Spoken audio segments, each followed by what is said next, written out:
தேவனால் பிறப்பதெல்லாம் உலகத்தை ஜெயிக்கும் என்னுடைய விசுவாசமே உலகத்தை ஜெயிக்கிற ஜெயம். ஆமென். இப்ப தேவனிடத்தில் விசுவாசமா இருக்கிறது நல்லது. ஆனால் அதை காட்டிலும் தேவனால் பிறந்த நீங்களும் நானும் தேவனுடைய விசுவாசத்தில் இருக்கணும் தேவன் விரும்புகிறார். பூமியில நான் முன்னேறணுமா, நான் சாதனையாளரா இருக்கணுமா, நான் எல்லாவற்றிலும் வெற்றி பெறணுமா, கண்டிப்பா கர்த்தருடைய விசுவாசத்தை நான் பெற்றே தீரணும். எனக்கு கொடுத்திருக்கிறார். அதை வைத்துதான் நான் முன்னேற முடியும். ஆமென். முடியப்ப ஏன் விசுவாசத்தை கத்துக்கிறேன்? ஒண்ணு, அதுலதான் என் வாழ்வு அடங்கி இருக்குது. அதனால விசுவாசத்தை கற்றுக்கொள்றேன். ரெண்டாவது, ஏன் விசுவாசத்தை கற்றுக்கொள்கிறேன்னா, இவருடைய எல்லை கோடுகளை, வரம்புகளை அந்த விசுவாசம் தான் உடை தெரிந்து அதற்கு அப்பாற்பட்ட நிலையில கொண்டு போய் என்ன பண்ணுவது, நிறுத்தும். மூணாவது, ஒரு விசுவாசம் இல்லாமல் தேவனை பிரியப்படுத்த முடியாது. ஏன் விசுவாசத்தை கற்றுக்கொள்கிறேன்? நான் தேவனை பிரியப்படுத்தணும். அப்ப விசுவாசம் தான் தேவனை பிரியப்படுத்த, வேற எதுவுமே பிரியப்படுத்தவே படுத்தாதப்ப நாம எதற்கெல்லாம் முக்கியத்துவம் கொடுக்கிறோம் நல்லது. ஆனால் விசுவாசத்துக்கு முக்கியத்துவம் கொடுக்கிறோமா? விசுவாசத்துல முக்கியம் கொடுத்தோம்னா நான் கர்த்தரை பிரியப்படுத்துறேன். தேவனுடைய வார்த்தை சொல்லுகிறது, மனுஷன் அப்பத்தினால மாத்திரமல்ல தேவனுடைய வாயிலிருந்து புறப்படுகிற ஒவ்வொரு வார்த்தையினாலும் பிழைப்பான் என்று எழுதியிருக்கிறது. இதில் எழுதியிருக்கிற வார்த்தைகளை நான் விசுவாசிக்கிறேன். இயேசு கிறிஸ்து நாமத்தில் எல்லா நன்மைகளையும் பெற்றுக்கொள்வேன். ஆமென். 1 யோவான் 5ஆம் அதிகாரம் 1 முதல். இயேசுவானவரே கிறிஸ்து என்று விசுவாசிக்கிற எவனும் தேவனால் பிறந்திருக்கிறான். பிறப்பித்தவரிடத்தில் அன்பு கூறுகிற எவனும் அவரால் பிறப்பிக்கப்பட்டவனிடத்திலும் அன்பு கூறுகிறான். நாம் தேவனிடத்தில் அன்பு கூர்ந்து அவருடைய கற்பனைகளை கை கொள்ளும் போது தேவனுடைய பிள்ளைகளிடத்தில் அன்பு கூறுவோம் என்று அறிந்து கொள்ளுகிறோம். நாம் தேவனுடைய கற்பனைகளை கை கொள்வதே அவரிடத்தில் அன்பு கூறுவதாம். அவருடைய கற்பனைகள் பாரமானவைகளும் அல்ல. தேவனால் பிறப்பதெல்லாம் உலகத்தை ஜெயிக்கும். நம்முடைய விசுவாசமே உலகத்தை ஜெயிக்கிற ஜெயம். இயேசுவானவர் தேவனுடைய குமாரன் என்று விசுவாசிக்கிறவன், தேவனுடைய குமாரன் என்று விசுவாசிக்கிறவனே அன்றி உலகத்தை ஜெயிக்கிறவன் யார்? ஆமென். இந்த மாலை வேலையில் நம்ம விசுவாசத்தை குறித்து பார்க்க இருக்கிறோம். ஏற்கனவே நம்ம விசுவாசத்தை குறித்து பார்த்துருக்குறோம். இன்னும் கொஞ்சம் விசுவாசத்தை குறித்து நம்ம பார்க்க இருக்கிறோம். இந்த விசுவாசம் விசுவாச பயணம் அப்படின்னு சொல்லி பார்த்தோம் ஞாபகம் இருக்குல்ல செவ்வாய்க்கிழமையில். இப்போ தேவனுடைய விசுவாசம் அல்லது தேவ ரகமான விசுவாசத்தை குறித்து பார்க்க இருக்கிறோம். தேவனுடைய விசுவாசம் தேவ ரகமான விசுவாசம். ஏன் விசுவாசத்தை திரும்ப திரும்ப வருகிறோம் அப்படின்னு சொன்னா, பைபிளில் 4 இடத்துல விசுவாசத்தினாலே நீதிமான் பிழைப்பான் வருகிறது. அப்ப விசுவாசத்துல தான் வாழ்வு இருக்குது அப்படின்னு சொல்லும்போது அந்த விசுவாசத்தை நாம் கற்றுக்கொள்ள அவசியமானது என்ன பண்ணுது இருக்குது. அப்ப விசுவாசத்தினாலே நீதிமான் பிழைப்பான். அப்ப என் வாழ்க்கை அதுல தான் பயணமா பண்ணணும் அப்படின்னு சொல்லிடுச்சுன்னா அதுதான் என் வாழ்க்கை அப்படின்னா அதை தான் நான் கற்றுக்கொள்ள வேண்டியது அவசியமாய் இருக்குது. இன்னும் சொல்லப்போனா என்னுடைய வாழ்க்கைக்கு விசுவாசம் தான் ரொம்ப முக்கியம் அப்படின்னா அந்த விசுவாசத்தை நம்ம கற்றுக்கொள்ள வேண்டியது அவசியமாய் இருக்குது இல்லைங்களா? கடலில் தான் எனக்கு வேலை, கப்பலில் தான் எனக்கு வேலை அப்படின்னு சொன்னால் நான் என்ன ஒன்று கற்றுக்கணும்? நீச்சல் தெரியணும். என்ன தெரியணும்? நீச்சல் தெரியணும். நீச்சல் தெரிஞ்சாதான் அதில் நான் முன்னேறி ஜெயிச்சு நான் வரவே முடியும். அப்போ நாம் விசுவாசத்தை கற்றுக்கொள்ளும் போது அந்த விசுவாசத்தின் மூலமாக இங்கே சொல்லுது, வேதம் சொல்லுகிறது, இந்த 4-5 வசனம் தான் ரொம்ப முக்கியமான வசனம். தேவனார் பிறப்பதெல்லாம் உலகத்தை ஜெயிக்கும். நம்முடைய விசுவாசமே உலகத்தை ஜெயிக்கிற. அப்ப இந்த விசுவாசம் தான் எதை ஜெயிக்குமா? உலகத்தை ஜெயிக்கும். அப்ப நம்ம ஜெயிக்கணுமா, நம்ம முன்னேறணுமா, வெற்றி அடையணுமா, சாதிக்கணுமா, மேலே வரணுமா, அதெல்லாம் நடக்கணும்னா எதன் மூலமாக அதை நடத்த முடியும்னா விசுவாசத்தின் மூலமாக அதை நடத்த முடியும். அதனால தான் இன்னைக்கு நீங்களும் நானும் அதை குறித்த காரியத்தை பார்க்க இருக்கிறோம். இப்போ வாழ்க்கையில் எது முக்கியம்? எது இருந்தால் நான் வாழ்ந்துடலாம், எது இருந்தால் நான் ஜெயிச்சிடலாம்னா எனக்குள்ளார தேவனுடைய விசுவாசம் இருந்தால் என்ன பண்ணலாம்னா ஜெயிச்சிடலாம். ஒன்று. ரெண்டாவது, ஏன் விசுவாசத்தில் பார்க்குறோம் அப்படின்னு சொன்னால் இந்த விசுவாசம் தான் நம்முடைய வாழ்க்கையில் இருக்கிற எல்லா வரம்புகளையும் மாற்றி அமைக்கும், எல்லா காரியத்தையும் மாற்றி அமைக்கும். நான் வரம்புகள்னு சொல்லும்போது சிலது இப்படிதான், இவ்வளவுதான், அவ்வளவுதான் நம்ம விட்டுருவோம் சில காரியத்தை.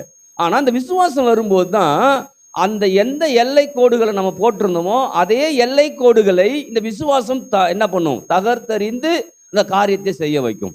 இல்லைங்களா? ஆண்டவர் இஸ்ரவேல் ஜனங்களுக்கு அடிமைத்திலிருந்து கொண்டு பாலும் தேனும் ஓடுகிற தேசம் ஆண்டவர் முடிவு பண்ணிட்டார். அங்க கொண்டு போறாரு. ஆனா அதை அடையாதபடிக்கு நிறைய தடைகள் என்ன பண்ணுது இருக்குது. அப்ப எல்லா தடைகளையும் தேவன் என்ன பண்ண உடைத்தெறிந்து அந்த ஆசீர்வாதத்துக்குள்ளார கர்த்தர் கொண்டு போய் நிறுத்தினார். இல்லைங்களா? கடைசியா பார்க்கும்போது மதில் சுவரே என்ன பண்ணுது இருக்குது. அந்த மதில் சுவரை தாண்டினா எங்க போயிடலாம், தேசத்துக்குள்ளார நம்ம போயிடலாம். அப்ப அந்த மதில் சுவரை எப்படி இடிக்கிறது அப்படின்னு சொல்லுமா வேதம் சொல்றது, விசுவாசத்தினால என்ன பண்ணாங்களா அதை இடிச்சாங்களா. அப்ப என் வாழ்க்கையில நானே சிலதை ஒரு மதில் சுவரா போட்டு வச்சுட்டேன். இது இருந்தாதான் முடியும், அது இருந்தாதான் முடியும், பணம் இருந்தாதான் முடியும், ஆள் இருந்தாதான் முடியும், இப்படி நிறைய நமக்குள்ளார ஒரு பவுண்டரியை போட்டு வச்சுட்டோம். அதாவது செவ்வாய்க்கிழமையில் இதை குறித்து பார்த்துட்டே வரேன். அப்ப நமக்குள்ளார ஒரு சில பவுண்டரியை போட்டுட்டேன். அதிலே வாழ்ந்து பழகிட்டேன். அதை அப்படியே அதுல வாழ்ந்து பழகி பழகி பழகி போனதால அதுக்கு மேல எதுவுமே நம்மளால யோசிக்கவே முடியல. அதுதான் சில நாட்கள் நமக்கு செல்லுது பாருங்க. ஏன் நாட்கள் செல்லுதுன்னா, விசுவாசிக்கிறதுல ஒரு பவுண்டரி இருந்துகிட்டே இருக்கு. அதை கொஞ்சம் கொஞ்சமா நீக்க நீக்க அது என்ன பண்ணுது, போய்கிட்டே என்ன பண்ணுது இருக்குது. அதனாலதான் ஆரம்ப நாட்கள் வரும்போது, ஊழியம் ஆரம்பிக்கும் போது விசுவாசம் இருந்தது. ஆனா அது ஒரு பவுண்டரிக்குள்ளார என்ன பண்ணுச்சு இருந்துச்சு. அப்ப ஒரு இடத்துல ஆரம்பிச்சோம். அப்படி ஆரம்பிக்கும் போது அதுல கொஞ்சமா வந்துச்சு. சில இடர்களுக்கு வரும்போது என்ன பண்ணிட்டோம், சோர்ந்து போயிட்டோம். ஆனாலும் பாருங்க, திரும்ப திரும்ப கர்த்தர் விசுவாசத்தை கொடுத்து கொடுத்து கொடுத்து கொடுத்து எந்த அளவுக்கு விசுவாசத்துல நான் முன்னேற ஆரம்பிச்சேன். அதாவது என்னுடைய பவுண்டரியை நான் எப்பெல்லாம் தாண்டனோ அந்த தாண்டக்கூடிய அந்த இடத்துல எல்லாத்துலேயும் அந்த விசுவாசம் எனக்குள்ளார வேலை செய்ய ஆரம்பித்தது. அப்ப நாமளுமே குடும்பத்துல இவ்வளவுதான் சம்பளம், இவ்வளவுதான் வருமானம், இதான் என் நிலைமை அப்படின்னு ஒரு பவுண்டரியை போட்டு வச்சுட்டோம். இந்த பவுண்டரி போட்டு வச்சுட்டால அதை நாம தான் தகர்த்தெறியும். அப்ப அதை தகர்த்தெறியக்கூடிய விசுவாசம் எனக்குள்ளார இருந்துச்சுன்னா அதை தகர்த்தெறிய முடியும். அப்ப ஏன் விசுவாசத்தை கத்துக்கிறேன்?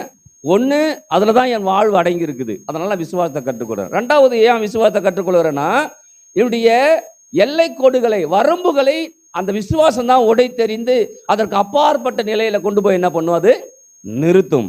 ஒண்ணு. ரெண்டாவது, மூணாவது ஒரு காரியம், விசுவாசம் இல்லாமல் தேவனை பிரியப்படுத்த முடியாது. ஏன் விசுவாசத்தை கற்றுக்கொள்கிறேன்? நான் தேவனை பிரியப்படுத்தணும். யாரை பிரியப்படுத்தணும்? தேவனை. அப்ப விசுவாசம் தான் தேவனை பிரியப்படுத்த, வேற எதுவுமே பிரியப்படுத்தவே படுத்தாதப்ப நாம எதற்கெல்லாம் முக்கியத்துவம் கொடுக்கிறோம் நல்லது. ஆனால் விசுவாசத்துக்கு முக்கியத்துவம் கொடுக்கிறோமா? விசுவாசத்துல முக்கியம் கொடுத்தோம்னா நான் கர்த்தரை பிரியப்படுத்துறேன். ஏன்னா வேதம் சொல்லுதே, விசுவாசம் இல்லாமல் தேவனுக்கு பிரியமா இருப்பது கூடாத காரியம், இல்லையா? அப்ப விசுவாசம் இல்லாம தேவன்கிட்ட போகலாம், ஆனா அவரை பிரியப்படுத்தவே முடியாது. அப்ப விசுவாசம் இல்லாம தேவன்கிட்ட போனோம்னா தேவனை பிரியப்படுத்த முடியாது. ஆனா விசுவாசத்தை போகும்போது தேவனை பிரியப்படுத்த முடியும். ஒரு காரியம் சொன்னேன், ஞாபகம் இருக்குதுங்களா? திரும்ப ஒண்ணு, ஏன் விசுவாசத்தை கற்றுக்கொள்கிறேன்? அதுதான் என்னுடைய வாழ்க்கையா என்ன பண்ணுது இருக்கு, அதை நான் கத்துக்கணும். ரெண்டாவது, ஏன் விசுவாசத்தை குறித்து கத்துக்கிறேன்? எனக்குள்ளார ஒரு பவுண்டரி போட்டுட்டேன், அந்த பவுண்டரியை விசுவாசம் தான் உடைச்சி எடுக்கும். மூணாவது என்னன்னா, தேவனை என்ன பண்ண முடியாது, விசுவாசம் இல்லாம தேவனை பிரியப்படுத்த முடியாது, இல்லையா? விசுவாசம் இல்லாமல் தேவனை பிரியப்படுத்த முடியாது. ஏனென்றால் தேவன் உண்டென்றும் அவர் தம்மை தேடுகிறவர்களுக்கு பலன் அளிக்கிறவனும். அப்ப தேவனை எப்படி பிரியப்படுத்துறது? நீங்கள் தான் எனக்கு பலன் கொடுக்கிற தேவனை என்ன பண்றீங்க? அப்ப பலனை பெற்றுக்கொள்ளணும்னா தேவனுக்கிட்ட விசுவாசம், தேவனுடைய விசுவாசம் இருக்கணும். அந்த விசுவாசம் இருக்கும்போது தான் அந்த பலனை பெற்றுக்கொள்ள முடியும். ஆமென் சொல்லலாமா? ஹல்லேலூயா. நாலாவது விஷயம், தேவனிடத்தில் நம்ம எதை கேட்டாலும், எதை பெற வேண்டும்னாலும் விசுவாசம் ரொம்ப அவசியமானதா என்ன பண்ணுது? எதை கேட்டாலும், இல்லைங்களா? அப்ப விசுவாசத்தை நான் கற்றுக்கொள்ளும் போது நான் எதை கேட்டாலும் தேவன் எனக்கு என்ன பண்ணுவாரு? கொடுப்பாருங்கிற ஒரு பெரிய நிச்சயம். அப்ப விசுவாசத்தை நான் கற்றுக்கொள்ள தான் இப்படிப்பட்ட காரியத்துக்குள்ள நான் முன்னேறவே முடியும். ஏன்னா நம்ம யாரா இருக்கிறோம் சொல்லுங்க பாப்போம்? விசுவாசியா இருக்கும். யாரா இருக்கிறோம்? தெரிஞ்சோ தெரியுங்களா? இப்ப பேர் எப்படி வச்சுட்டாரு? நம்ம விசுவாசின்னு வச்சுட்டாரு. ஆனால் விசுவாசிக்க தெரியாத விசுவாசி என்ன பண்றோம்? இருக்கிறோம். ஏன் அப்படி இருக்கிறோம்னா, நான் அதுதான் எனக்கு வாழ்வு கொடுக்கறதுன்னு தெரியாம விட்டுருச்சு. அடுத்தது, என்னுடைய வரையறைகளை, என் வரம்புகளை அது தெரியாம போயிடுச்சு. மூணாவது, தேவனை பிரியப்படுத்த தெரியாம வாழ்ந்து கொண்டு என்ன பண்றேன் இருக்கிறேன். நாலாவது, எதை தேவன்கிட்ட பெற்றுக்கொள்ளுனாலும் எதுதான் தேவை? சொல்லுங்க பக்கத்தால, எதை தேவன்கிட்ட பெற்றுக்கொள்ளினாலும் விசுவாசம்தான் தேவை. ஆமென். அப்ப விசுவாசம் இருந்தா எல்லாத்தையும் மாத்தி அமைக்க முடியும். அப்ப விசுவாசம் என்பது எதை சார்ந்ததுன்னா அது தேவனை சார்ந்ததா என்ன பண்ணுது. அப்ப தேவனுடைய விசுவாசம் நான் கற்றுக்கொள்ளும் போது கண்டிப்பா என் வாழ்க்கையில ஒரு மிகப்பெரிய வெற்றி அடைய முடியும். சொல்லுங்க, மிகப்பெரிய வெற்றி அடைய முடியும். இங்க சொல்லுது இல்லையா, 5:4 1 யோவான் 5:4 சொல்லு, தேவனால் பிறப்பதெல்லாம் உலகத்தை ஜெயிக்கும் நம்முடைய விசுவாசமே. அப்ப இந்த உலகத்துல வரக்கூடிய காரியங்கள்ல நான் எப்படி முன்னேறுவது, நான் எப்படி ஜெயிப்பது, நான் எப்படி வெற்றி பெறுவது, எல்லாமே எனக்கு எப்படி சாதகமா நான் மாற்றிக்கொள்வதுன்னா விசுவாசத்தின் மூலமாக அதை மாற்றிக்கொள்ள முடியும். சொல்லுங்க, விசுவாசத்தின் மூலமாக நான் மாற்றிக்கொள்ள முடியும். இன்னும் ஏன் விசுவாசத்தை பத்தி சொல்றேன்னா 3 இடங்கள்ல, அதாவது ரோமர்ல, கலாத்தியர்ல, எபிரேயர்ல வரும்போது விசுவாசத்தினால நீதிமான் பிழைப்பான் வருகிறது. ஆனா ஆபகுக்குல வரும்போது சொல்லுது தன் விசுவாசத்தினால நீதிமான். அப்ப கொஞ்சம் வித்தியாசமா சொல்லுது. இங்க சொல்லும் போதெல்லாம் விசுவாச நீதிமான் பிழைப்பான், வாழ்வு அதுல தான் இருக்குது, அதுல இருக்கு சொல்லுது. ஆனா அங்க சொல்லும் போது உன்னுடைய விசுவாசத்தின்படி தான் உன் வாழ்க்கை என்ன பண்ணுது. அதுதான் ஆண்டவர் சொல்றாரு, உன்னுடைய விசுவாசம் உனக்கு ஆக கடவுதுங்கிறாரு. அப்ப என்னுடைய விசுவாசம் எனக்குள்ளார இருந்து செயல்படுமா? செயல்படும். ஏன்னா அந்த விசுவாசத்தை யார் தான் கொடுத்தது? நல்லா புரிஞ்சுக்கணும். விசுவாசத்தை நானா பெற்றுக்கொள்ளல, யார் கொடுத்தது? தேவன் தான் கொடுத்தார். அப்ப இந்த பூமியில நான் முன்னேறணுமா, நான் சாதனையாளராக இருக்கணுமா, நான் எல்லாவற்றிலும் வெற்றி பெறணுமா, கண்டிப்பா கர்த்தருடைய விசுவாசத்தை நான் பெற்றே தீரணும். எனக்கு கொடுத்திருக்கிறார். அதை வைத்து தான் நான் முன்னேற முடியும். ஆமென். ஹல்லேலூயா. எத்தனை ஆமென் சொல்லுது. அப்ப விசுவாசத்தை யார் கொடுக்குறா அப்படின்னு சொல்லி பார்க்கும்போது ரோமர் 12ஆம் அதிகாரம் எடுத்துக்கொள்வோம். 3 அல்லாமலும் எனக்கு அருளப்பட்ட கிருபையினாலே நான் சொல்லுகிறதாவது, உங்களில் எவனானாலும் தன்னை குறித்து எண்ண வேண்டியதற்கு மிஞ்சி எண்ணாமல் அவனுக்கு தேவன் பகிர்ந்த விசுவாச அளவின்படியே தெளிந்த எண்ணமுள்ளவனாய் எண்ண வேண்டும். இப்ப விசுவாசத்தை யார் கொடுக்கிறா? தேவன் கொடுக்கிறாரு. அப்ப அவங்களுக்கு விசுவாசத்தை பகிர்ந்து கொடுத்திருக்கிறாராம். அவரவர்கள் அந்தந்த விசுவாசத்தை அதை செயல்படுத்தும் போது அந்தந்த விசுவாசத்துல அந்த காரியங்களை என்ன பண்ணும், மாற்றமா வரும். இங்க சொல்லும்போது சொல்றாரு பாருங்க, எனக்கு அருளப்பட்ட கிருபையா நான் சொல்லுகிறதாவது, பவுல் சொல்றார், எனக்கு கர்த்தர் கொடுத்த கிருபையால் நான் ஒன்று சொல்லி கொடுக்குறேன் உங்களுக்கு, உங்களை குறித்து எண்ண வேண்டியதுக்கு மிஞ்சி எண்ணாமல் கர்த்தரை விசுவாசிக்கிறதுல கர்த்தர் கொடுத்த விசுவாசத்தை வச்சு கர்த்தரையும் கர்த்தரை வார்த்தை நீங்க விசுவாசிக்கும் போது நீங்க கண்டிப்பா நீங்க நினைக்கிறத காட்டிலும் நீங்க மேல என்ன பண்ணிருப்பீங்க, வந்திருப்பீங்கன்னு பைபிள் சொல்லுது. ஆமென். அப்ப எல்லாருக்கும் ஒரே விதமான விசுவாசம் என்ன பண்றாரு, கொடுத்திருக்கிறார். அதனாலதான் நம்ம காலையில சொல்லும் போது சொன்னேன், இந்த புவியீர்ப்பு பிரமாணம் பத்தி சொல்லும் போது இல்லைங்களா, சின்ன பசங்கையும் ஒரு பொருளை தூக்கி போட்டா அது கீழே தான் வரும், பெரியவங்க போட்டாலும் கீழே தான். அப்ப இன்னைக்கு சிறுவர்கள் விசுவாசிச்சாலும் அது விசுவாசம் தான், பெரியவர்கள் விசுவாசிச்சாலும் அது விசுவாசம் தான், வாலிபர் விசுவாசம் அது. அப்ப ஒவ்வொருத்தரும் கர்த்தர் விசுவாசம் என்ன பண்றாரு, சிறுவர்களுக்கு கொடுத்திருக்காரு. அப்ப நம்ம பிள்ளைகளுக்கு விசுவாசத்தை கற்றுக் கொடுக்கணும், விசுவாசத்தை கற்றுக் கொடுக்கணும். வாலிப பிள்ளைகளுக்கு என்ன பண்ணணும், விசுவாசத்தை கற்றுக் கொடுக்கணும். பெரியவர்களுக்கு விசுவாசத்தை கட்டணும். அப்ப கத்துக்கிற எல்லா அந்த விசுவாசத்தின் மூலமாக இவருடைய வாழ்க்கையை, குடும்பத்தை, எல்லாவற்றையும் மாற்றி அமைக்க முடியும். ஆமென் சொல்லாமா? இன்னொரு வேத பகுதியை பார்ப்போம். எபேசியர் 2:8 கிருபையினாலே விசுவாசத்தை கொண்டு ரட்சிக்கப்பட்டீர்கள், இது உங்களால் உண்டானதல்ல, இது தேவனுடைய ஈவு. எதை குறித்து சொல்றாரு? நாம் எப்படி ரட்சிக்கப்பட்டோம், யாரால ரட்சிக்கப்பட்டோம்? கிருபையினால விசுவாசத்தை கொண்டு. அப்ப ரட்சிக்கப்படுவதற்கு எதுதான் அவசியமா இருந்துச்சு? விசுவாசம் அவசியமாய். அப்ப ரட்சிக்கப்படுவதற்கு எப்படி விசுவாசம் இருந்துச்சோ அதே போல என்னுடைய வாழ்க்கைக்கு என்னெல்லாம் வேணுமோ அது எல்லாவற்றையும் அந்த விசுவாசம் எனக்கு என்ன பண்ண பெற்று கொடுக்கும். சொல்லாமா?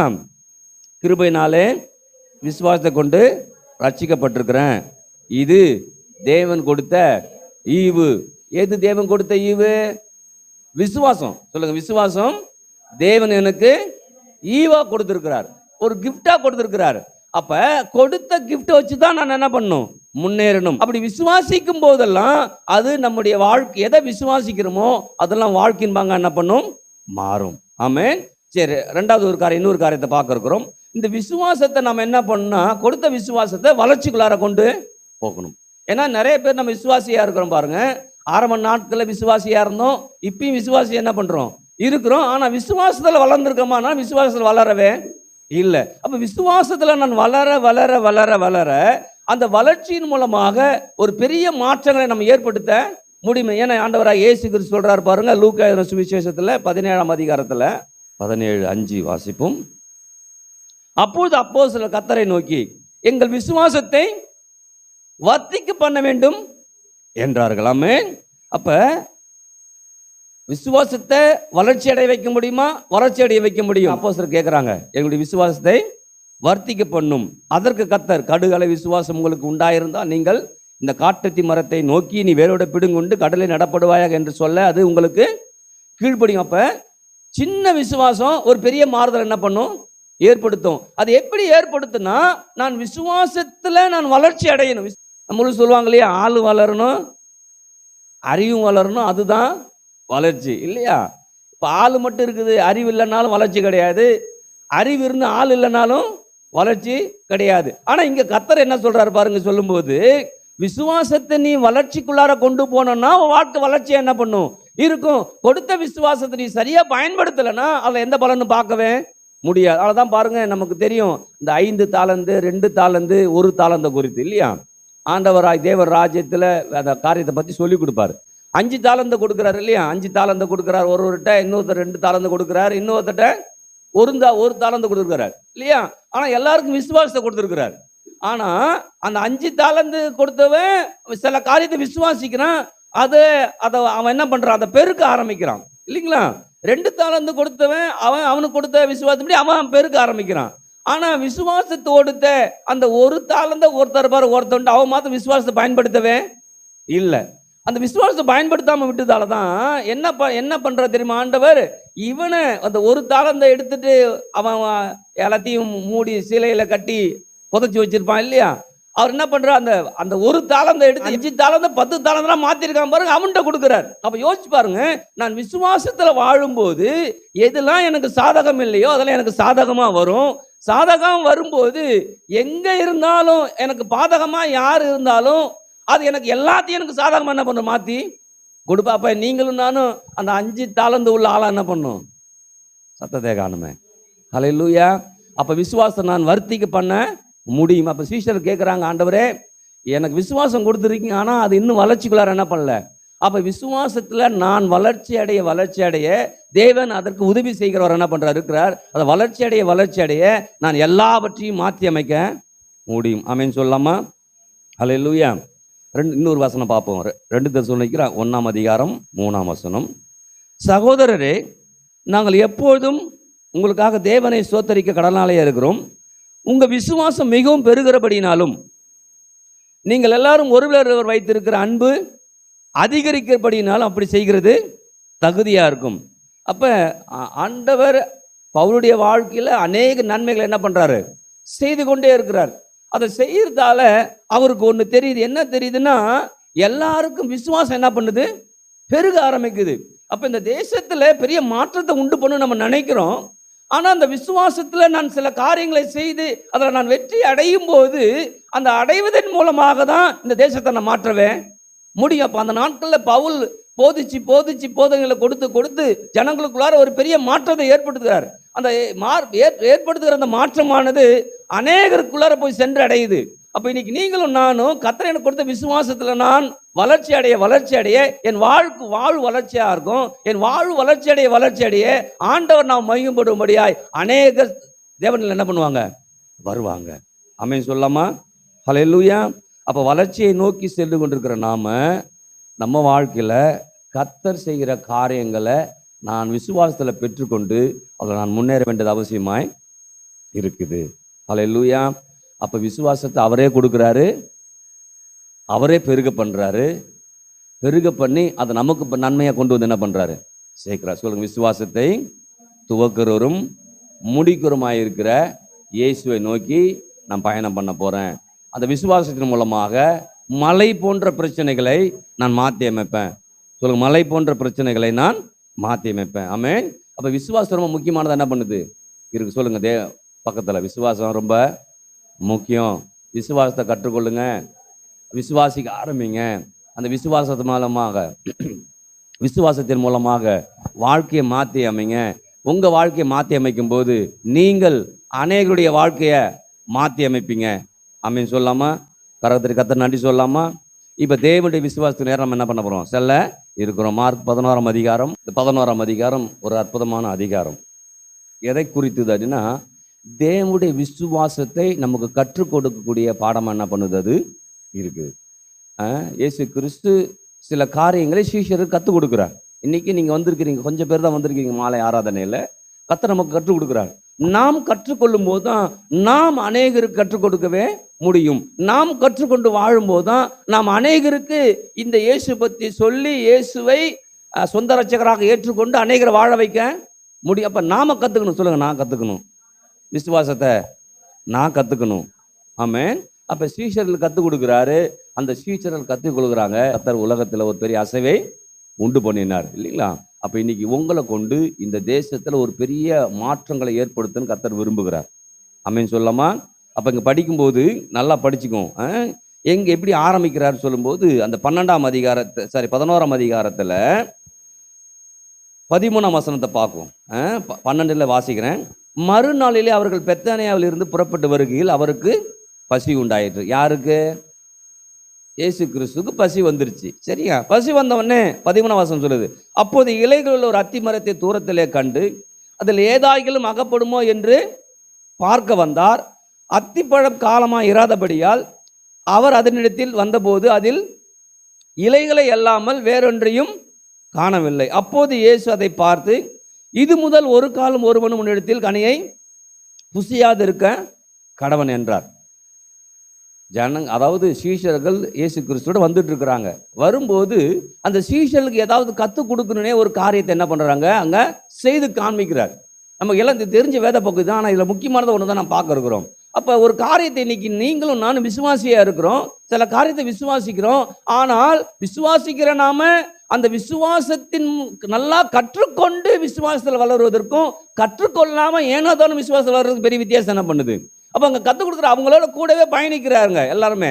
ஆனால் பயணிக்கிறவங்களுக்கு ஒரு காரியத்தை கற்றுக் கொடுக்குறாரு. வேணும்னே அவருக்கு பசி வருது, வேணும்னே போறாரு. எதுக்கு போறாரு? அத்தி மரத்தை பார்த்து அங்கே போட்டிருக்கு பாருங்க. அது எந்த மாதிரி நாட்கள் இல்லை, அத்திப்பழம் பறிக்க, அதாவது காய்க்கிற காலம் இல்லை. அத்தி மரம் காய்க்கிற காலம் இல்லை. அப்போ பாருங்க, அப்போ காலம் அந்த மாதிரி காலம் இல்லை. ஆனால் அந்த காலத்தை அவருக்கு தகுந்த மாதிரி மாற்றணும்னு விரும்புகிறார். எத்தனை பேருக்கு புரியுது? இன்னைக்கு நாமளும் பாருங்க, சில நாட்கள் அதெல்லாம் அப்போ நடக்காது, இது இந்த நாட்களெல்லாம் நடக்கும், இது இப்போ தான் நடக்கும், இப்படி சில நீதி நம்மளே வச்சுருப்போம் இல்லையா? அப்படின்னு வச்சுட்டு அதிலே பயணம் பண்ண ஆரம்பிச்சிருவோம். 1ஆம் தேதினா ஒரு மாதிரியா இருப்போம், 5ஆம் தேதினா ஒரு மாதிரியா இருப்போம், 30ஆம் தேதினா ஒரு மாதிரியா என்ன பண்ணுவோம். ஏன்னா 1ஆம் தேதி ஒரு காலமாக இருக்குது, 5ஆம் தேதி ஒரு காலமாக இருக்குது, 30ஆம் தேதி ஒரு காலமாக என்ன பண்ணுது இருக்குது இல்லைங்களா? ஆனால் இங்கே சொல்லும்போது இங்கே பார்த்தீங்கன்னா வேணுன்னே சம்பளம் வராத நாளை பற்றி சொல்கிறாரு. வேணுன்னே அத்திப்பழம் காய்க்கக்கூடிய காலம் இது இல்லவே இல்லை. ஆனால் மரம் எப்படி இருக்குது? பச்சை பசேன்னு இருக்குது. ஆனால் காலம் இல்லை. ஆனால் அந்த காலத்தில் நீ உனக்கு காலம் இல்லாமல் இருக்கலாம், ஆனால் எனக்கு வேணும்னா அது எனக்கு வரணும்.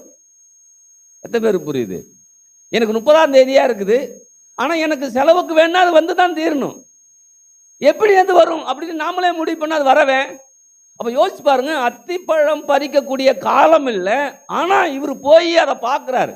ஏன் பார்க்குறாருன்னா, இன்னைக்கு சீஷனில் கற்றுக் கொடுக்குற, இன்னைக்கு நமக்கு கற்றுக் கொடுக்குறாரு. எப்பா நீ பார்க்குறல்ல, அது இந்த காலமாக இருக்கலாம் இல்லைங்களா, அந்த காலமாக இருக்கலாம், எந்த காலமாக இருந்தாலும் எனக்கு மாத்திரம் அந்த மரம் நன்மை என்ன பண்ணும்?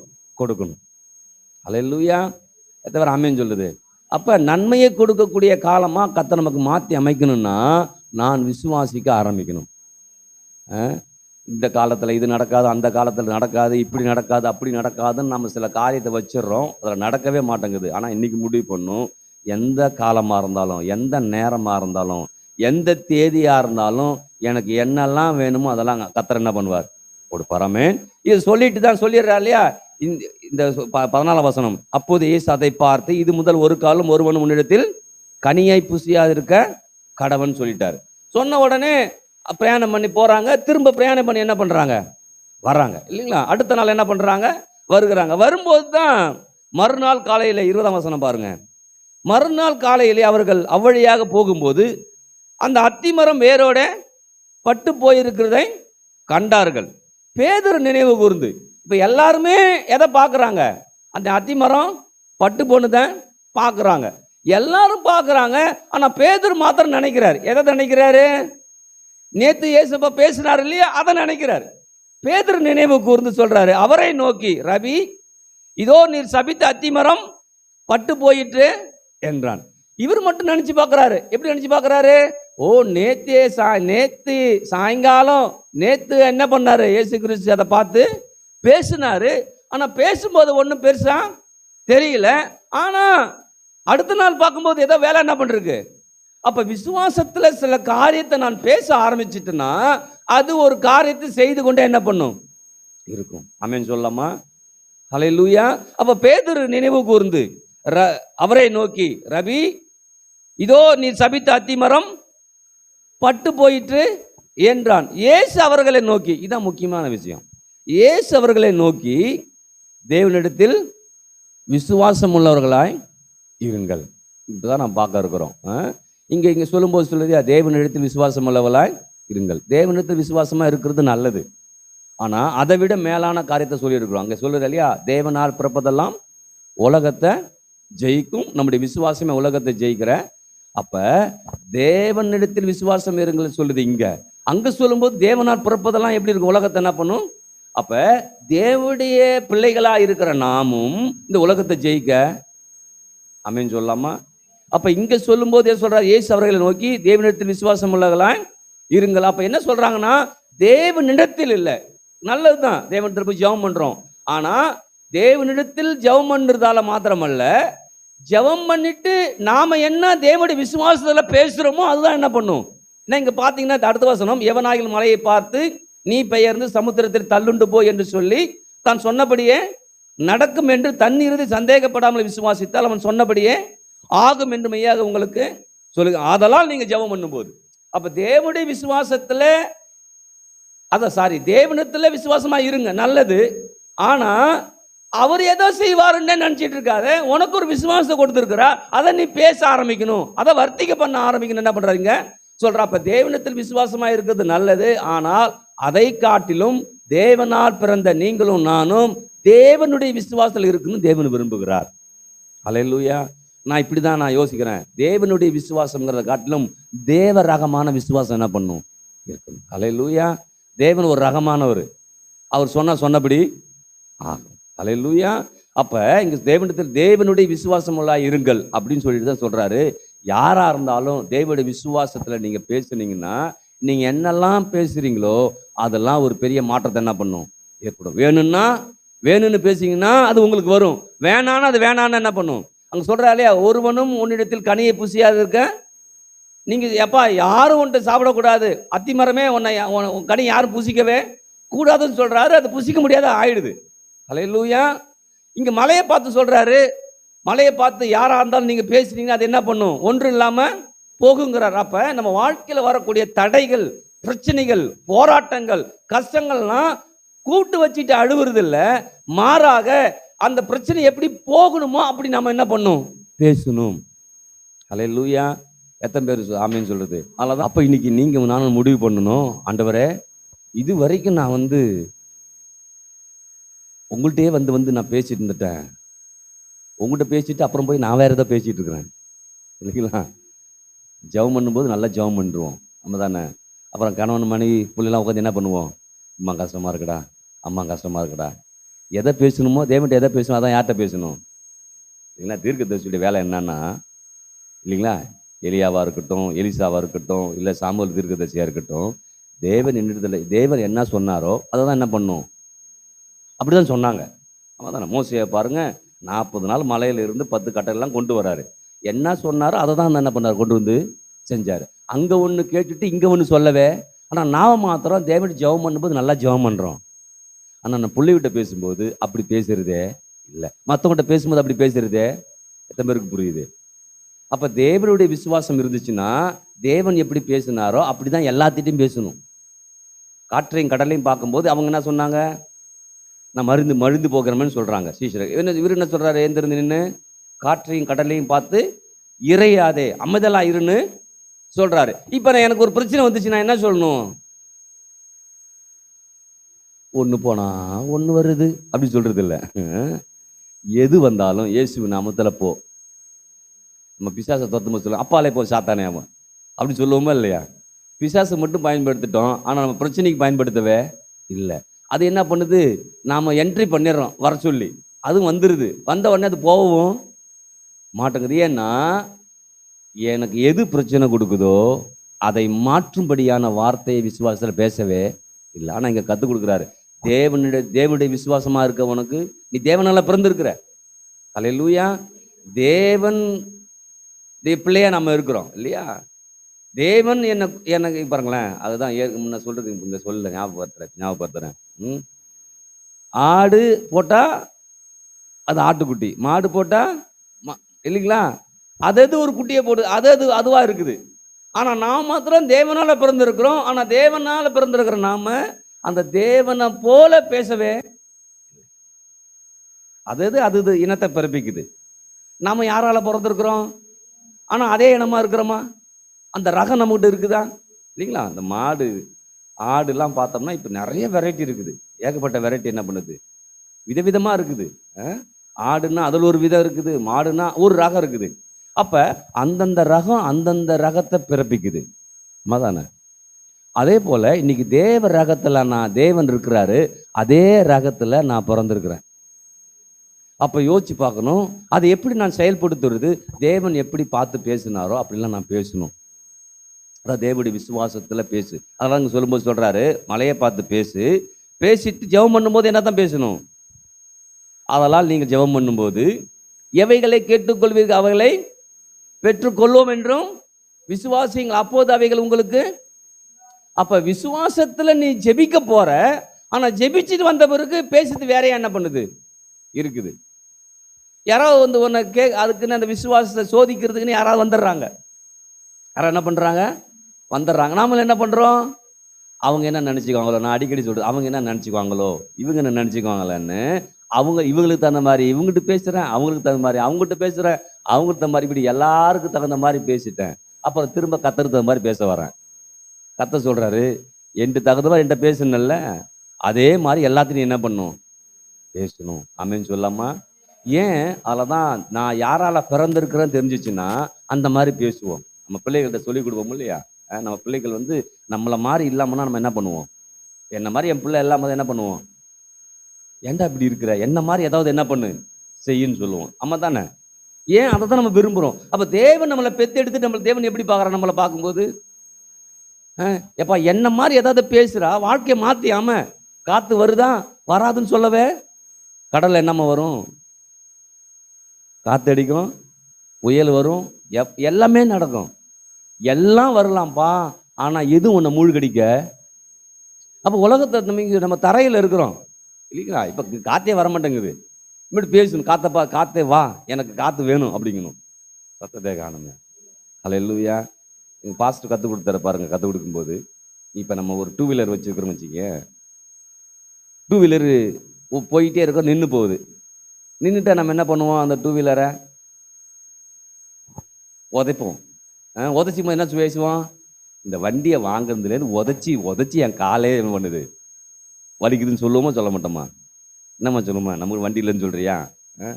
ஏதோ ஒன்று சைக்கிள் இருக்குது, அப்போதான் போய் எடுப்போம், சைக்கிள் பஞ்சர் காற்று இல்லாமல் போகும். நம்ம என்ன சொல்லுவோம், எப்போ பாரு நான் எடுக்கும் போதெல்லாம் அந்த சைக்கிள் இப்படி தான் என்ன பண்ணுது, பேசுகிறோம்ல. இதை நம்ம பேசும்போது எல்லாரும் என்ன சொல்கிறாங்க, இப்போ நான் பேசிகிட்டு இருக்கிறேன், இந்த வண்டி எடுக்கும்போது வண்டியால் இவ்வளோ பிரச்சனை என் பிள்ளைகிட்ட பேசிகிட்டு இருக்கிறேன் நான், என் பிள்ளை வருது, என்னப்பா பண்ணிகிட்டு இருக்கிற அப்படின்னு சொல்லுது. இது மாதிரி வண்டி காலையில் எடுத்து ஒரு இடத்துக்கு போகணும்னு நினச்சேன்டா, வண்டி ஸ்டார்ட் ஆக மாட்டேங்குதுடா, இந்த வண்டி வந்ததுலேருந்து இவ்வளோ அப்படின்னு ஏதோ ஒன்று பேசுகிறேன். பேசும்போது என் பிள்ளை என்ன சொல்லும், ஆமாப்பா அன்னைக்கு அப்படி தான்ப்பா, இதே மாதிரி காலில் கிளம்பணும். அப்போ அதெல்லாம் சரின்னு படுது, சரின்னு.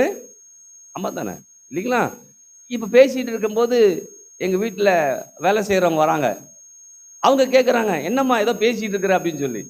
என் பிள்ளை சொல்லுது அதுக்கிட்ட, அவங்ககிட்ட போய், அன்னைக்கு அப்படி தாங்க இந்த வண்டி நாங்கள் வெளில போகணும் கிளம்புனோமா, அன்னைக்கு இப்படி தாங்க மக்கர் பண்ணிடுச்சு, இன்னைக்கு இப்படி தான் மக்கர் பண்ணிடுச்சு, அப்பாவும் உதச்சி பார்க்குறாரு, வண்டி எடுக்க மாட்டேங்குது அப்படின்னு சொன்னால் எல்லாரும் அது சரின்னு பண்ணுறாங்க. ஆமாம் தானே? அது கரெக்டு தான். ஏன்னா நம்ம அப்படியே பேசி பழகிட்டோம். ஆனா இனிமேட்டு என்ன பண்ணும்? வண்டி மக்கர் பண்ணும்போது சொல்லுங்க பார்ப்போம். இல்ல, இயேசுவின் நாமத்துல வண்டி சரியாவு, வண்டி சரியாவு. இதுவரை என்ன வேதனைப்படுத்திட்ட, இனி வேதனைப்படுத்த கூடாது, என்ன வேதனைப்படுத்த கூடாது, வண்டி சரியாகணும். அப்படி பேசினா என்ன பண்ணுவாங்க யாராவது? அதை பேசுனா ஏத்துக்கிறாங்க. ஆனா இதை பேசுனா என்ன சொல்லுவாங்க? பாரேன் லூஸ் மாதிரி. ஆக்சுவலா அதுதான் லூசு. ஏன்னா வண்டி ஃபால்ட் ஆயிடுச்சுங்க. ஃபால்ட்டானத பேசுறதால எந்த பலனுமே. நீங்க யோசிச்சு பாருங்க, தேவ ரகமான விசுவாசம் என்பது என்னன்னா, எது சரியில்லையோ அது சரியாய் மாத்தக்கூடிய வார்த்தை தான் தேவ ரகமான விசுவாசம். ஆனா நாம எது பேசிட்டோம் சரியான வார்த்தைன்னு? எது சரியில்லையோ அது சரியில்லைன்னு 4 வார்த்தை மேல திட்டுறது தான். புரிஞ்சுச்சான்னு தெரியல. இது புரியாம உள்ள போக இதை முடிக்கவே முடியாது. ஏன்னா நம்ம இதுதான் சரின்னு வாழ்ந்துட்டோம் இல்லைங்களா? இப்போ வண்டியை விட்டுருங்க, நமக்கு கேஸ் பற்ற வைக்கிறோம், கேஸ் தீர்ந்து போகுது, என்ன பண்ணுவோம்? 20 நாள் தான் வந்துச்சு, அவன் கேஸ் கொடுக்கும்போதே ஃபுல்லாக கொடுத்தானா, செக் பண்ணியா, நம்மளை ஏமாத்தி விட்டான் பாரு, ஏதோ ஒன்று பேசுகிறோம். ஆமா தானே? இதை மற்றவன்கிட்ட பேசும்போது என்ன சொல்லுவாங்க? ஆமா தான், நானும் அப்படி தான் ஸ்டவ் பற்ற வச்சேன், எனக்கு 20 நாள் தான். அவங்களும் சொல்லுவாங்க. இப்போ 2 பேர் பேசுறது சரியா? சரிதான், தப்பு கிடையாது. ஏன்னா நமக்கு பிரச்சனை வருது. ஆனா இது உலகம் பேசும்போது இது சரின்னு பேசுது. ஆனா நான் மாத்திரம் நின்றுக்கிட்டு இயேசுவின் நாமத்தினால இந்த கேஸ் சிலிண்டர் என்ன பண்ணும், 2 மாசம் 3 மாசம் ஃபுல்லா என்ன பண்ணும் வரும்னு பேசுனா எல்லாம் தப்பா நினைக்கிறாங்க. இப்ப தப்பா அவங்க நினைக்கிறதால நான் பேச மறந்துட்டேன். இதை பேசவே ஏன்னா அவங்க என்ன நினைச்சுக்குவாங்களோ, லூஸ் மாதிரி பேசிட்டு இருக்காங்க. இவங்க ஸ்டவ்வை பார்த்து பேசுறான், தொடப்பத்தை பார்த்து பேசுறான் இல்லைங்களா? நீங்க அண்மையில ஒரு யூடியூப்ல போட்டுருந்தாங்க பாருங்க, ஒரு ஊழியக்காரரு இது மாதிரி கேஸ் நின்று போச்சான், கேஸ் வாங்குறதுக்கு முடியலையா. அவர் சொல்றாரு, நான் ஜெபம் பண்ணி அடு பற்ற வச்சேன் பாருங்க, 2 மாசம் வந்துகிட்டே இருந்துன்றாரு. அவர் பயன்படுத்துறாரு. அவர் என்ன பண்றாரு? அந்த தேவனுடைய விசுவாசத்தை பயன்படுத்தால கேஸ் அவருக்கு பயன்பட்டுச்சு. இல்லைன்னா இந்த கேஸை வச்சுக்கிட்டே புண்ணியமில்லை தூக்கி விலை கடாசுறா, இது வச்சுக்கிட்டே என்ன பண்ற, அடுப்பை ஏதோ ஒன்று பேசுவோம். ஏதோ ஒன்று பேசுவதால எந்த பலனும் கிடையாது. தேவனுடைய பிள்ளையா இருக்கிற நீங்க உலகத்தை மாற்றி அமைக்கணும்னா நீங்களும் நானும் தேவன் எப்படி பேசினாரோ அதை தான் பேசணும். அதை பேசும்போது தேவனார் பிறப்பதெல்லாம் உலகத்தை ஜெயிக்கும், தேவன் கொடுத்த விசுவாசம் என்னை உலகத்தை ஜெயிக்க வைக்கும். தேவன் ஆமென் சொல்லுது. விசுவாசம் ரொம்ப முக்கியம். இப்போ நம்ம மாற்றி அமைக்கலாமா, வீட்டை மாற்றி அமைக்கலாமா, குடும்பத்தை செட்டு சேர்ந்து கூடாது. எதுக்கு செட்டு சேர்ந்து கூடாது? வண்டியை திட்டுறதுலையும், கேஸை திட்டுறதுலையும், மற்றவங்களை திட்டுறதுலையும் நம்ம என்ன பண்ணுவோம்? டப்புக்குன்னு செட்டு சேர்ந்துருவோம். இல்லை அந்த செட்டில் நான் முதல்ல பிரிஞ்சு வரேன், நான் என்ன பண்ண மாட்டேன். இல்லை ஒருவனும் உன்னிடத்தில் கனியை புசியாத இருக்க கடவுள்னு இயேசு சொன்னாரு. அது அப்படியே மாறி போச்சு. அல்லேலூயா. இங்க மலையை பார்த்து பேசு, அது மாறுன்னு சொல்றாரு. அதே மாதிரி மாறுது. தேவன்கிட்ட போகும்போது ஜெபம் பண்ணும்போதும் எவைகளை கேட்டுக்கொள்ள பெற்றுக்கொள்வோன்னு விசுவாசி ஜெபம் பண்ண ஆரம்பி, அது உனக்கு உண்டாகும்னு சொல்றாரு. அப்ப இன்னைக்கு நான் கூட்டி கழிச்சு எல்லாத்தையும் பார்க்குறேன். நான் இது வரைக்கும் அபத்தமான வார்த்தைகளை பேசிக்கொண்டு என்ன பண்றேன் இருக்கிறேன். ஆனா நான் நினைச்சிட்டு இருக்கேன் விசுவாசத்தில் இருக்கிறேன்னு. எதில் இருக்கிறோம்? அப்ப விசுவாசத்தை வர்த்திக்க பண்ணவும் இல்லை, விசுவாசத்தில் வளர்ச்சி அடையவும் இல்லை, விசுவாசத்தில் முன்னேறவும் இல்லை. நான் விசுவாசத்தில் இருக்கிறேன்னு நினைச்சுக்கிட்டு நான் பின்னோக்கி சென்று கொண்டு என்ன பண்றேன்? ஒரு நாள் கேஸ் பிரச்சனையா இருக்குது, ஒரு நாள் கரண்ட் பிரச்சனையா இருக்குது, ஒரு நாள் அந்த இண்டக்ஷன் பிரச்சனை ஆயிடுது, ஏதோ ஒன்று பிரச்சனை ஆகுது. ஏதோ ஒன்று பிரச்சனை ஆவாவா நான் நினைச்சிட்டு இருக்கிறேன். இதை எப்படி மாத்துறது தெரியல. இவன்கிட்ட வாங்குனது தப்பா, அவன்கிட்ட வாங்குனது தப்பா, இது தப்பா, அது தப்பான்னு நம்ம கூட்டி கழிச்சு தவறுகளை பார்த்து கொண்டிருக்கிறோம். அந்த தவறை நம்ம உணர்ந்து கொள்வதை நம்ம என்ன பண்ணல இல்லை. நான் இன்னைக்கு முடிவு பண்ணும், மற்றவங்க என்னை தவறா நினைக்கட்டும், அது எனக்கு பிரச்சனை இல்லை. ஆனா என் பிரச்சனை நான் மாற்றி அமைக்க போறேன். அல்லேலூயா. எத்தனை பேர் ஆமென் சொல்லுது? அப்போ இன்னைக்கு நீங்களும் நானும் பிரச்சனை என்ன பண்ணணும்? மாற்றி அமைக்கணும். எப்படி மாற்றி அமைக்கணும்? நான் தேவனால பிறந்திருக்கிறேன், நான் உலகத்தை என்ன பண்ணுவேன்? ஜெயிப்பேன். அந்த ஜெயத்தை கர்த்தர் எனக்கு கொடுத்துருக்கிறார். வெற்றி மேல எனக்கு வெற்றி உண்டு, ஜெயத்தின் மேல ஜெயம் உண்டு. அப்ப பிரச்சனைகளையே பேசி கொண்டிருந்தேன்னா பிரச்சனையை மாற்றி அமைக்கிற மாதிரி பேசல. ஏன்னா பலவீனமா இருக்குது. கர்த்தர் என்ன சொல்லிக்கிறார் நமக்கு? என்னை பலப்படுத்துகிற கிறிஸ்துவினாலே எனக்கு எல்லாவற்றையும் செய்ய எனக்கு பலன் உண்டு. நான் பலவீனமா இருக்கிறேன், ஆனா அவர் சொல்றாரு, நீ பலவீனமா இருக்கிறப்பா, ஆனா நான் உன்னை பலப்படுத்துறேன். உன்னை நான் பலப்படுத்துறதால இந்த பலத்தை வச்சு எல்லாத்தையும் செய்ய முடியும்னு சொல்றாரு. இவ்வளவுதான் செய்ய முடியும்னு ஒரு லிமிட் வைக்கவே. அதுதான் இன்னைக்கு விசுவாசம் வரும்போது நமக்கு இருக்கிற எல்லா தடைகளையும் எல்லா அந்த லிமிட்டையும் கர்த்தர் மாத்த வைக்கிறார். அல்லேலூயா. ஏன் மாத்துறாருமா? நம்முடைய தேவன் எல்கையற்ற தேவனை என்ன பண்றாரு? ஒரு குறிப்பிட்டு அவரை ஒரு வட்டத்துக்குள்ளார வைக்கவே முடியாது. அப்ப தேவனுடைய விசுவாசம் ஒரு குறிப்பிட்ட அளவுல இல்லவே இல்லை. தேவன் ஆமென் சொல்றது. இவ்வளவுதான், இப்படிதான், அப்படிதான், அவ்வளவுதான், இவ்வளவுதான் கிடையவே கிடையாது. அதனால இன்னைக்கு உலகத்தை ஜெயிக்கக்கூடிய விசுவாசத்துல நான் வாழ போறேன். அந்த விசுவாசத்தின் மூலமாக எல்லாத்தையும் மாற்றி அமைக்க போறேன். ஆமென். எந்த விசுவாசம்? தேவனுடைய விசுவாசம், தேவ ரகமான விசுவாசம். அப்ப தேவ ரகமான விசுவாசத்தை தேவன் எனக்கு கொடுத்திருக்கிறார். அந்த கொடுத்த விசுவாசத்தை நான் என்ன பண்ணும்? பயிற்றுவிக்கணும். என்ன பண்ணுன்னா பயிற்றுவிக்கணும். இதை உடனே நடக்கவே நடக்காது. கேஸ் நின்ன உடனே என்ன சொல்லணும்? நமக்கு போச்சுடா, இதென்ன தேதிராயிடுச்சு அப்படிதான் தோணும். எடுத்த உடனே கேஸ் பிரச்சனையா உடனே அப்பயே என்ன பண்ணும்? இயேசுவின் நாமத்தினால் இது எரியட்டும், இல்லை புது கேஸ் எனக்கு வரட்டும், வரக்கூடிய கேஸ் குறையாம இருக்கட்டும். அப்ப நம்ம எதை எதிராக நமக்கு வருகிறதோ அதை நான் எப்படி எதிர்த்து நிற்கிறது? தேவ ரகமான விசுவாசத்துல நிற்கும் போது அதை மாற்றி அமைக்கவே முடியும். அதில் தான் இயேசு கிறிஸ்து காத்தா இருந்தாலும் அவருக்கு பிரச்சனை இல்லை, கடலா இருந்தாலும் அவருக்கு பிரச்சனை இல்லை, நோயா இருந்தாலும் அவருக்கு பிரச்சனை இல்லை, பேயா இருந்தாலும் அவருக்கு பிரச்சனை இல்லை, இல்லைங்களா? சப்பானியா வரான், அதுவும் பிரச்சனை இல்லை. ஏன் அப்படின்னா அவர் யாரு? தேவனுடைய பிள்ளையா என்ன பண்ணார்? இருந்தார். அப்ப தேவன் எப்படிப்பட்டவரோ அதே மாதிரி அவருடைய பிள்ளை இருந்துச்சு, ஜெயிச்சுட்டாரு. இன்னைக்கு நான் அவரால் பிறந்திருக்கிறேன், ஆனா அந்த ரகமான விசுவாசம் எனக்குள்ளார இல்லை.